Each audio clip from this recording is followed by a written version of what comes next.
Good morning. Let me get everything synced up here. Give you a chance to join me and we'll get started. Turn her off. We don't need to hear me twice. Oh, morning, Val. How are you?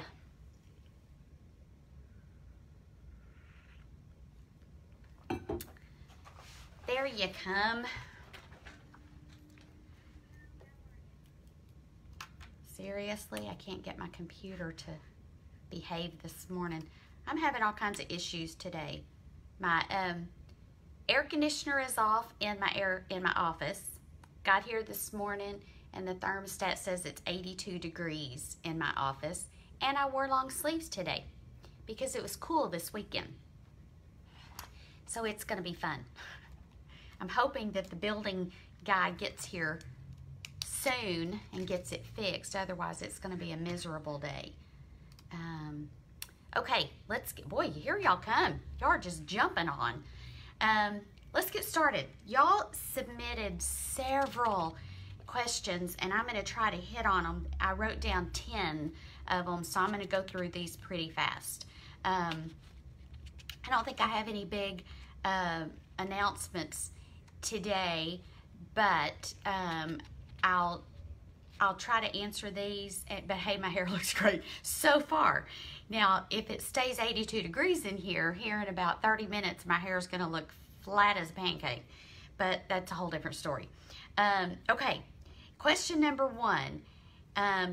Is slower weight loss better than fast? Well, I don't know if it's better, but I can tell you it's going to happen. There are going to be weeks that you lose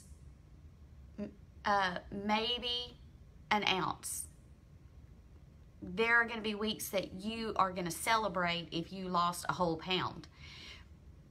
When we first start any kind of weight loss journey, we lose faster. And a lot of that is water weight. A lot of it is because your body is just acclimating to what you're doing. And then for no apparent reason, you'll have a week that you have a really good loss. But more often than not, you're going to lose slowly. Is it better?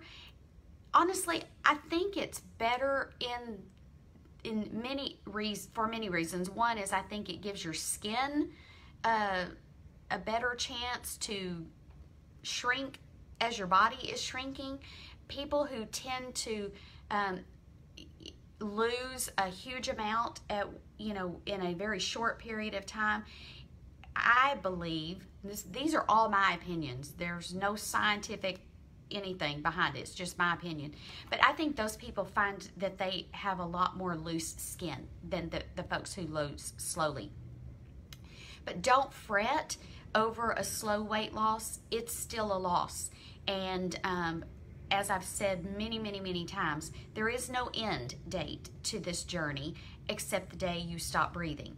And so if you're losing consistently slow, you're still losing. Who cares how long it takes, right?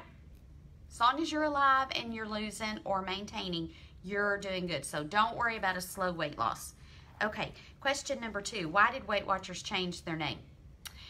My understanding is that it was a corporate branding decision to change the name to take the focus of the company off of only being about weight loss and making it more about our overall health and wellness. That's my understanding. That's the only answer I have to give you. I think it was just a corporate business decision. So that's my answer to that one. Number 3, what do you do when you're always hungry? You eat. Why are you always hungry? Because of what you're eating. Or because you're bored. Or because you're not eating food that is satisfying your stomach. For me, I have found that if my meals are higher in carbs than they are in fat or protein, I'm going to get hungry faster. My understanding from research is that if I eat food that is higher in carbs, it's going to spike my insulin level, which gives me an immediate rush, but it's going to just as quickly crash. And when you crash, you get hungry. And I get hangry. That's a combination of hungry and angry. So try, if you're finding that you're getting hungry faster than you should, look at what you're eating. Make sure that you're eating some protein and some good healthy fats. What are good healthy fats? Natural fats, in my opinion, like avocado or olive oil, or something like that.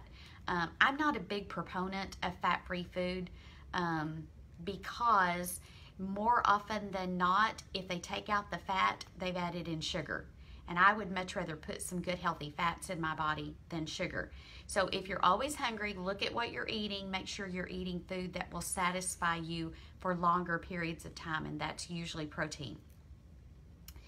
What about having triggers around? Yeah, if they're there, they're going to call your name and you're going to eat them.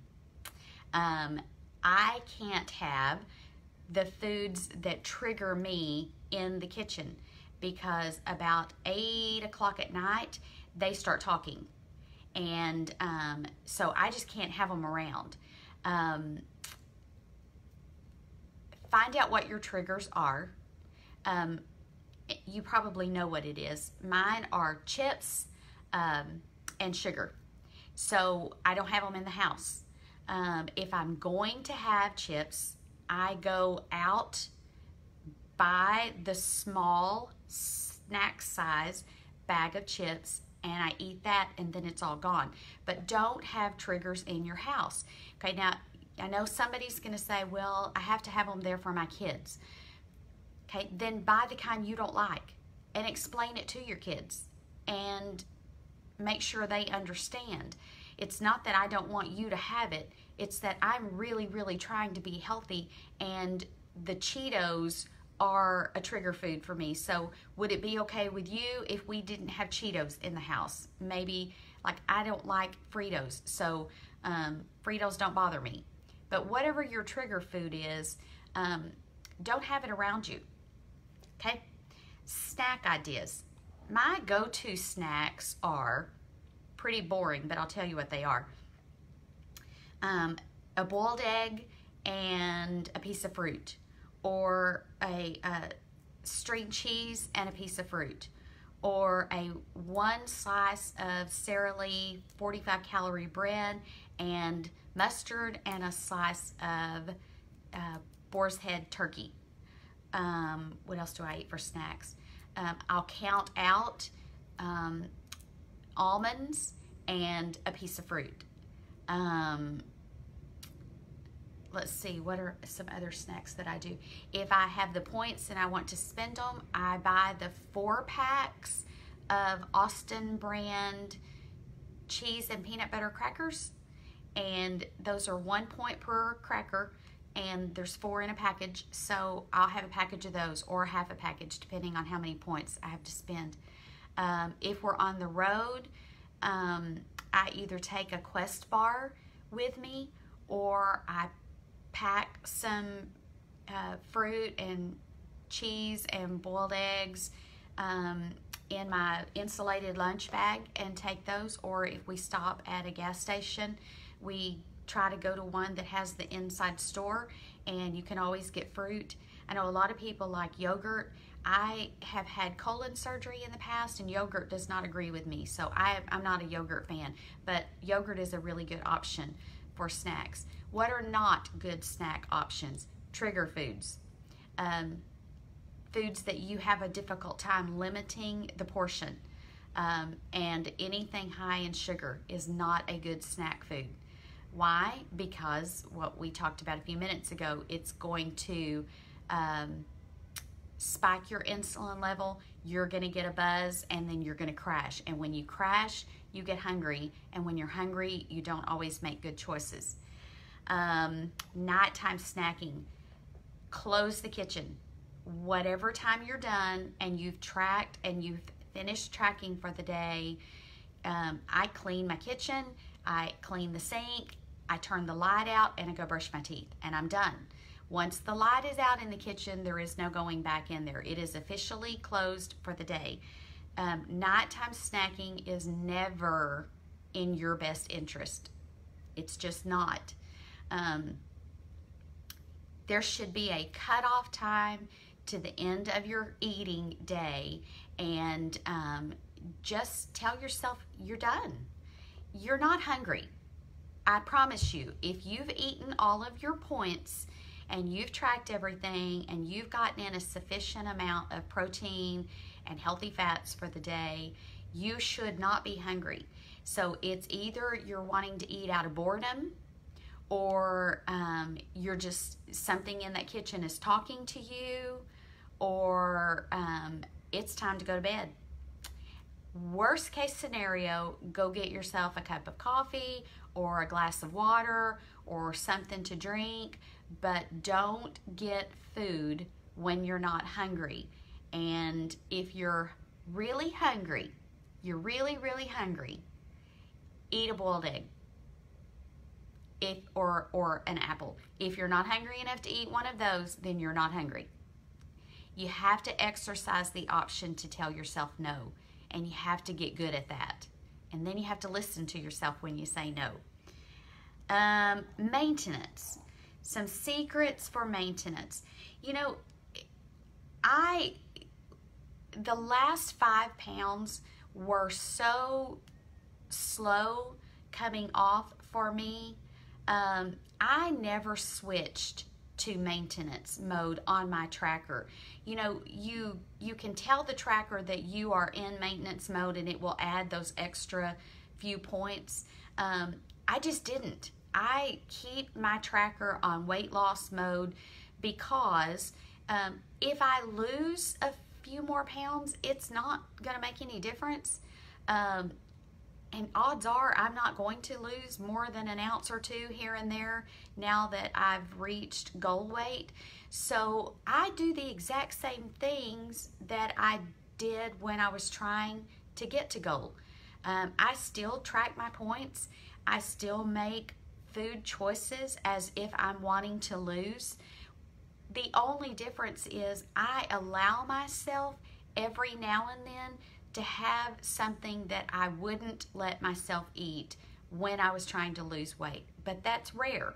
I think the successful key to living in maintenance for me is to not change anything. I do exactly the same thing. But if you want to be in maintenance mode and you want to let yourself have those few extra points, then my suggestion to you is to just eat the same portions, just eat the same types of food. Let your normal day be a weight loss type of day, and you just allow yourself to have maybe something extra on the weekend, or you know, an occasional indulgence. But for the most part, you're going to eat and do the exact same things that you did when you were trying to lose your weight. Once you're at goal weight, your weight loss is going to be so slow that if you stay in weight loss mode, you're probably not going to see much of a difference. You might lose a half a pound here and there, but for the most part, I think you're going to find that you'll stay exactly where you were. Mindset needs to stay the same. If you are a meeting attender, Lynn just posted, continue your weekly meetings. Absolutely. If meetings were a big part of getting you to goal, then they'll be a big part of keeping you there. Don't change the way you think. If weighing in every week, if you're an online only, or you're not even a Weight Watchers member, but you're just following the Weight Watchers plan, if weighing every week is what got you to goal, keep weighing every week. If going to the meetings did it, by all means, go to the meetings. But don't change your mindset just because you're at goal. And absolutely don't give yourself permission to stop tracking. I'm telling you, tracking, whether you do it on your phone, on your computer, on your iPad, on paper, on an alternate tracking app, however you track, keep tracking. Just because you've arrived, you won't stay there if you don't stay aware and on what is going into your mouth. So keep doing the things that you did that got you to goal. Small meals. I have heard, and I know you've heard for years, that eating 5 to 6 small meals per day will keep your metabolism burning. I've read really good medical studies on both sides of that fence.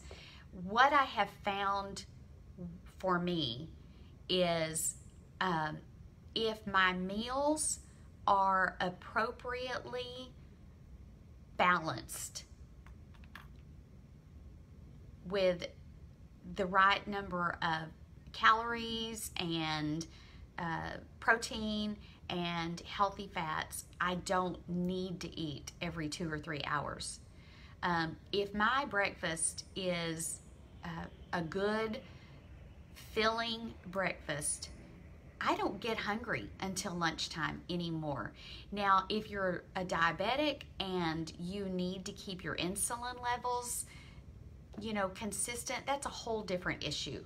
I'm talking about people who are just, you're healthy, it's not for a medical reason, it's just for weight loss or a mental thing. Obviously, my answers to any question, if you have a medical reason to do something different or your doctor has advised you, then you need to follow that. But if I start getting hungry between meals, and I always bring a snack, I bring a mid-morning snack and a mid-afternoon snack. If I start getting hungry, I have my snack. But if I'm not hungry, I don't eat it just because it's been 2 hours since I ate the last time. You'll have to figure out what works for you. I've done it both ways, and I finally figured out for me, I'm overeating if I eat every 2 or 3 hours. So I wait until my body tells me that it's time to eat again. Here's the thing, hunger pains are not going to kill you. So let yourself get a little bit hungry and be okay with that. And then when it is time to eat again, make sure that you get enough protein and good fat, and let that carry you to the next meal. But I don't snack just because it's been 2 or 3 hours. I only eat the snack if I really am hungry and I know it's going to be a while before I eat. I eat my breakfast at 8:30. I get to work at 6, and I drink my coffee until 8:30. And so I have breakfast at 8:30, lunch at 11:30, dinner at 6:30. So there's a big time difference between my lunch and my dinner. So I do have an afternoon snack. Otherwise, I would be hangry by dinner and ready to eat anything that's not nailed down in the kitchen. But between breakfast and lunch, I usually don't have a snack unless my lunch wasn't high in protein. So that's my answer to that. Losing those last 5 pounds. Settle in for the long haul. There is no magic to losing the last 5 or 10 pounds. You just have to keep doing what you know is working and be prepared for it to take a while. But like I said, there is no date. There is no end to this program. You're not going to reach goal and say, I have arrived. So if it takes you 6 months or a year to lose those last 5 pounds, so be it. I've never, ever, ever seen a single person come to Weight Watchers and weigh in and reach goal and say, well, dadgummit, I'm just really ticked off that I didn't do this a month ago. You're just happy to be there. You don't really care at that point how long it took you. You're going to have more weeks once you get to those last 5 or 10 pounds that you don't see a movement on the scale, or a very minor, tiny movement. But you have to just keep doing what is good and right and be consistent, and it will come off. Now, having said that, you may find in the last 5 or 10 pounds that adding more activity will help you lose a few more ounces. Your body is getting comfortable, and I do believe in the theory of a set point weight.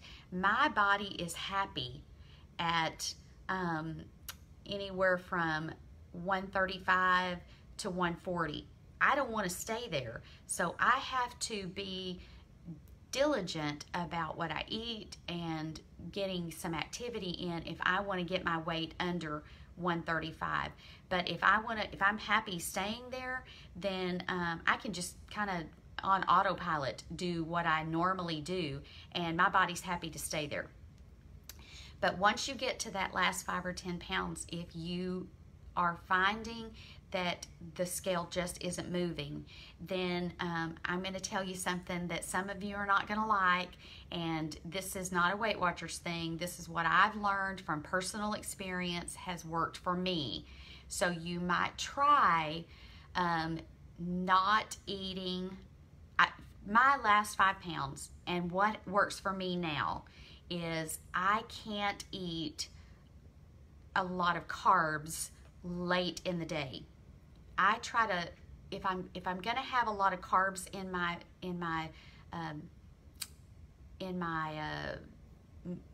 menu, I guess, for the day, I try to make them early in the day, and my dinner at night is very, very, very low in carbs, and that's the only way I can make sure that I don't get hungry before bedtime, and that helps me get those last few pounds off. But that's me. I'm not telling you to not eat carbs. I'm just telling you what worked for me, so you might try that. How do you know your goal weight? Weight Watchers has a chart at the meeting rooms, and you can look up. It goes by your height. You can go, it'll give you a range, and a low range and a high range and an acceptable, and the leader will help you decide what your goal weight is. Or if you don't like that chart, you can ask your doctor to set a goal weight for you and to write it on a prescription pad and take it to Weight Watchers, and they will honor your doctor's decision. Okay, emotional eating. We've talked about this one before, but I think we all deal with it, so we'll go over it again real quick. Emotional eating is never going to go away until you take control of it.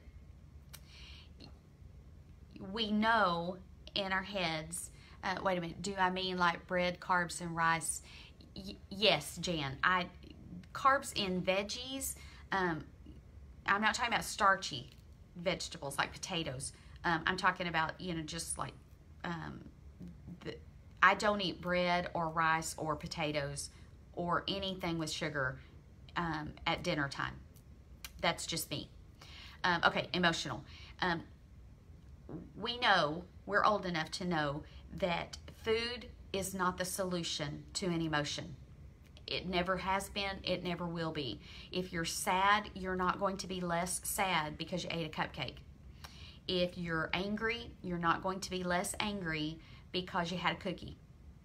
If you're bored, you're not going to be less bored because you ate a bag of potato chips. So that's never the solution. We have to stop using food to deal with our emotions because it doesn't fix it. It doesn't make you less lonely to eat a piece of cake. All it does is adds guilt to your already emotional self. So don't do it. Don't use food to medicate your emotions, because it doesn't work.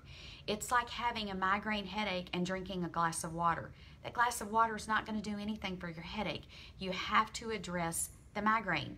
You have to do something that will help you get over the migraine. So if you're lonely, reach out to somebody. Pick up the phone, call someone, get on the board and chat with your fellow Weight Watchers friends. If you're angry, talk to somebody about it. If you're bored, go for a walk or get a hobby, do something. But food is not the answer. It never is going to make the emotion better. I promise you, it's not going to. If you're, we've talked about this before, if your child came in and I'll tell you, when my kids were little, they knew really fast to not come tell me they were bored, because I would find something for them to do, and it wasn't something that they wanted to do, like clean your room. So if you're bored, you need to find something to do to fix the boredom, but the answer isn't in the kitchen. We all deal with emotions, and they're not ever going to go away. We're all going to have moments of sadness, or where our feelings are hurt, or where we're just feeling blue. I had a day recently, I was just blue, and there was no reason for it. I blamed it on hormones. I don't know what it was. But I know that the answer isn't in something that I can put in my mouth, because then the scale's going to go up, and then I'm going to be adding frustration to whatever emotion I was already dealing with. So just get this in your head somehow. Food isn't the answer. It's not going to make that emotion go away. It's just not. If it was, none of us would have emotional problems, because we know how to eat. But emotions are a part of life. Sometimes we're sad for a reason, and sometimes we need to just take some time. Go for a walk. Think about what it is that's making you sad or angry or frustrated. But food isn't the issue. And so food isn't the solution. Hunger isn't an emotion. It's a feeling. And so we deal with that by eating. But that's the only time you should ever eat, is when you're hungry. I'm going to add one. Somebody asked the other day about, do I have to eat all of my points? Again, this is my answer. It's not the official Weight Watchers answer, but my answer to that is no. If you're eating a good number of 0 point food, then it's very possible that you're not going to hit your points for the day, and that's okay. I never encourage somebody to eat if they're not hungry. There are many days that I don't hit, I get 23 points a day. There are a lot of days that I don't hit 23 points, and that's okay. If I know I've eaten enough and I'm not hungry, then I stop eating. I know there are leaders that will tell you that you need to eat your points. Well, that's just a matter of personal opinion, and my answer to that would be, well, how's that working for you? If you're making yourself keep eating until you've reached your points and you're not losing weight, then you might want to think about that. I can't lose weight and eat eggs for breakfast that are 0, and chicken for lunch that's 0, and turkey for dinner that's 0, and 2 cups of vegetables at lunch that are 0, and 2 cups of salad at dinner that's 0, and then still make myself eat until I've eaten my points and lose. I don't subscribe to that. So that you have to be the judge of that. But my answer would be, if you're asking for my opinion, no, you do not have to eat your points as long as you're getting enough good food in to eat. Are the points going to change, Linda? Not that I'm aware of. I said last week, I don't know of any changes to the plan itself. My understanding is the only thing that's changed is the names. I think the leaders are now called a wellness coach, and I can't remember what somebody told me the receptionists are now called. So that's the only change I know of so far. And then I think this week they're adding, some activity points and maybe some rewards that you can earn by being more active. I am starting today. I posted it last night, and you're welcome to join me if you have found yourself in the same boat.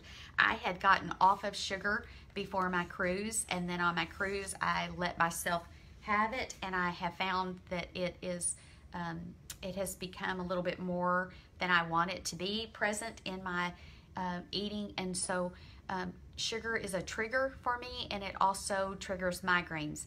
So I'm starting today, October 1st, and I'm going to do the month of October sugar-free to try my best to get that under control again. And if you want to join me, you're invited. Feel free to ask me anytime you want to on the board how I'm doing with that. It never offends me for you to check me on something like that. I encourage it. It helps keep me accountable. Sugar is in most food. It is in most processed food for sure. And so that means for the month of October, I will not be having processed food. What am I having? Well, for lunch today, for breakfast, I'm having scrambled eggs and sausage that has no sugar added. My lunch this week is, what is my lunch? Hang on, I forgot what I packed. I cooked it yesterday, and now I can't remember what it is. Isn't that terrible? I'm telling you what, getting old is not for the faint of heart. Let's see. Hang on. My lunch is, oh, that's right. My lunch is a ground beef patty that has onions and garlic and cooked in the air fryer. And I roasted some vegetables. I did broccoli, bell peppers, onions, and squash. And I drizzled a tiny little bit of olive oil on them and some seasoning and roasted those. And so that's my lunch for today. Dinner tonight is going to be, what are we having? Oh, we're having taco salad for dinner tonight. So my snacks are, I won't have a snack this morning. My snack this afternoon is a string cheese and a boiled egg. So that's what I'm having today. Let me see. Let me look at a couple of your comments, and then I'll let you go for the morning. My brother passed from cancer. I found out that sugar feeds cancer. That's what my oncologist told me, that everyone has cancer cells in our body. Most of them are dormant, but he is a believer that sugar acts as a fertilizer for cancer cells. So that's a really good reason to not have a diet that is high in sugar. But also, like I said, sugar triggers migraines for me, and I don't want to get back into one of those long cluster migraine periods. So I need to control my sugar. So October is a no sugar month for me. Taco salad sounds great. It does. And so I need more vegetables in my diet, and that's just a really good way to have a big filling dinner that will do that. Any advice on the hair loss? I forgot to bring them today, but I was going to show you my bottle. I take biotin. I have found that I have thick hair, but it's fine texture. But my hairdresser tells me that about every third time I go in, which is I go about every 6 weeks, about every third time she notices that particular time I'm losing more hair. But I don't know if it's thyroid related or if it's hormones. I think it's hormones for me. But I do take biotin regularly, and then, you know, other than that, unless there's a medical reason, I honestly, I just think it's a natural aging process, sadly. I wish it wasn't, but I kind of think it is. But if you haven't checked with your doctor, if you're losing significant amounts, I would ask your doctor, make sure that your thyroid is working the way it's supposed to. Let's see, what do you use in place of sugar? Kathy, I don't. I drink, I don't put anything in my coffee, and then I drink water. If I have tea out, I use, I'll show you my stevia. Hang on a second. Let me reach, find my purse here. I use liquid stevia. This. If I have tea out, I don't like unsweetened tea. I'm from the South. We like sweet tea. So I'll put that in my tea.